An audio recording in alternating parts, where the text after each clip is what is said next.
everyone, welcome to another episode of ExtraMile by SecureITWorld, an interview series that aims to bring industry leaders closer to the audience. I'm your host Sudhakshina, and we are here to discuss the latest technologies, cybersecurity trends, risk mitigation practices, expert insights, and a lot more. In today's episode, we are delighted to introduce NIcolas Mattiocco, Chief Security Officer of Petrol.io, a cybersecurity company that is changing how businesses protect themselves. Petrol.io creates smart tools that automatically find security weaknesses before hackers can use them. Think of it as having a digital security guard that is always on patrol. Nicholas comes from a hands-on background in cybersecurity, and he has built Petrol.io into a company trusted by organizations worldwide, even helping secure major events like the 24 Olympics. Nicholas, it's great to have you with us today. Hope you're doing good. Hi, thank you for the invitation and thank you for the introduction.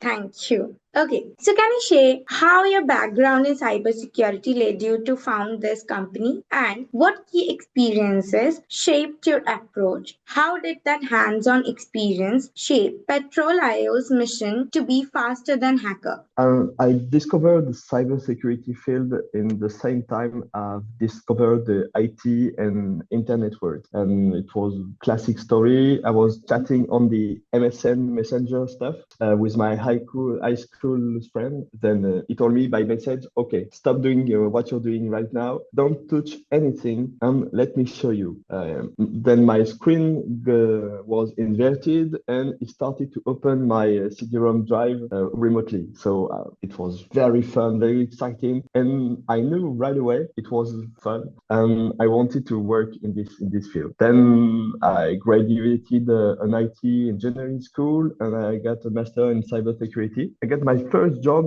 as a penetration tester. Then I didn't stop since today. I joined EY as a manager, and then I go freelance to be part of the red team of the Bank of France. Definitely as a penetration tester, of course, it's definitely a passion work, and I'm allowed and paid to act like a villain. So it's very nice. At this time, I was frustrated about my daily job.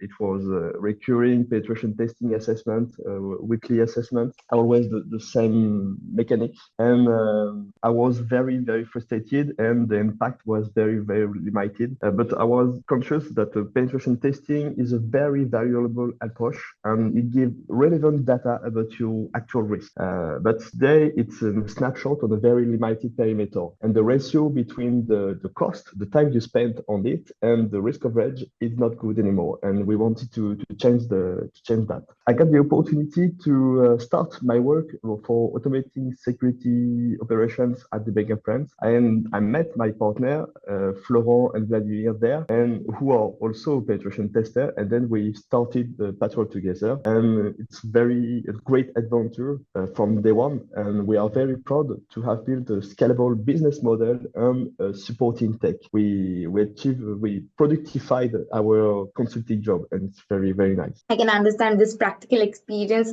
shows an approach to building solutions that addresses real-world security challenges. So next up, you describe Petrol as a digital patrol guarding homes business. How does automating penetration tests make cybersecurity more accessible to non-experts? Yes. Today we don't have the time and the skills to check the external attack surface at scale. It's not possible. It's too complex. You have to be continuously updated on new threats, new change, new vulnerabilities, new exploit, new attack scenario. It's very hard, and it required a lot of different skills. Definitely. So automation gives you a multiple benefit. You can do checks more frequently, just to identify vulnerabilities as soon as possible. We talk about the MTTD, the mean time to detect. We want to reduce the windows of exposure. You can do more checks on your assets because you can add new controls every day on your control base, and it's very interesting to add this control.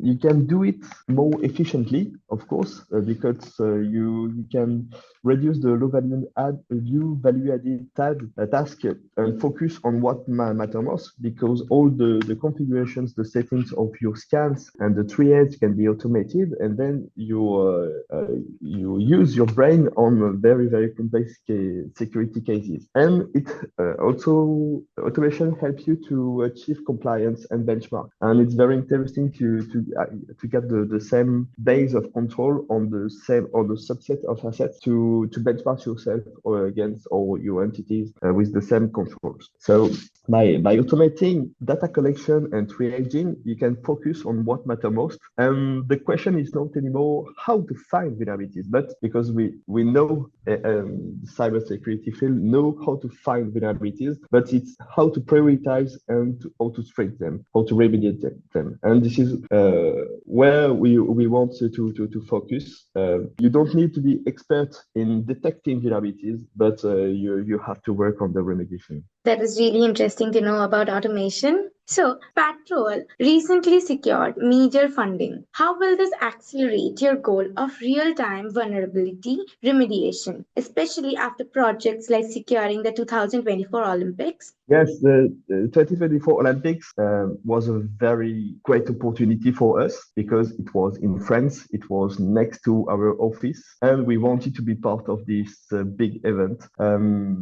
And we were not qualified as athletes, so the only way to take part of this event was to offer our service to the Olympic staff. And we collaborated with the Protection Civile, which is like the British Red Cross in the UK, to support them and to monitor their assets before and during the event. And they are a client today. Yes, we secured Series A last year, and we got three objectives. The first one was to structure the team to be scalable, to hire missing skills and senior people, of course. The second one is the international expansion, and this is why I talked to you this morning. UK is a strategic move because of the addressable market size, of course, but it's also the maturity of the market of the company here. And we wanted to have a presence in the country and to operate the business company. And the third objective was to invest in innovation. Half of our R&D is spent on innovation projects. So it's very important to us to focus on this. That was really interesting. So, many companies focus on blocking attacks, but you emphasize a unique philosophy: demotivate hackers, not just block them. Why is this strategy more effective in the long term? Definitely, we are focusing on the anticipation steps, and it's the very first step in the risk management. It's very strategic because if you identify vulnerabilities before attackers, you can save big money on all other cybersecurity function of detection, protection, response, and recovery. So it's kind of an investment. Maybe that's why penetration testing is mandatory, and all sites all around the world use this activity to check their assets. We also are in a big momentum regarding the regulation. We got DORA, NIS2, and Sierra in Europe just this year, and it's kind of we know we are on track on this philosophy. As an organization, you have to do both. You have to anticipate and to detect. It's a game. It's attackers versus defenders, the red versus the blue. It's evolving every day, and there is no rules in this game. And you have to know your opponent, and you have to act like them to know what they are capable of and how to secure your infrastructure. That perfectly makes sense. How do industry awards and recognition reinforce your company's approach to innovation? What broader impact do you believe this visibility creates? We had the opportunity, the chance to win two of the biggest awards in cybersecurity in France. It was every time a wonderful moment. Receiving award is always a big achievement for the team first, because it's a recognition of their work, of their engagement, the initiative, the effort to deliver the product we got, to share the same vision, and for the business, of course, because it's validation of by the market of our approach, which didn't exist a few years ago, and we got the alignment between our value proposition and the actual challenges of the companies. And I think this is the duty of the startup to conduct and to support innovation. It's key in cybersecurity. It's changing every day, and we have to support it and to continuously invest in technology. It's not static, and we have to adapt quickly. The cybersecurity ecosystem is moving very fast, and we have to maintain our advantage. So at Patrol, we got major project innovation today regarding how to find more vulnerabilities. We got also a research project in robust automation, and of course integration of AI in our product. How to serve AI and how to use efficiently AI in our detection and prioritization stuff. Definitely, awards like that really help you to set new standards to the industry. Many companies still rely on traditional security operations centers, COS. Why do you believe automated tools like Patrol are future of the threat detection? I'm sure of it. It's humanly impossible to keep up the pace. So there is new vulnerabilities every day. The exposed attack surface is changing quickly, and the number of attacks is just increasing so high. So you don't have the choice of you can miss the automation stuff. I observed that since few years, mature organizations are building VOC, vulnerability operation centers to improve their vulnerability management program, and it's a good news for us.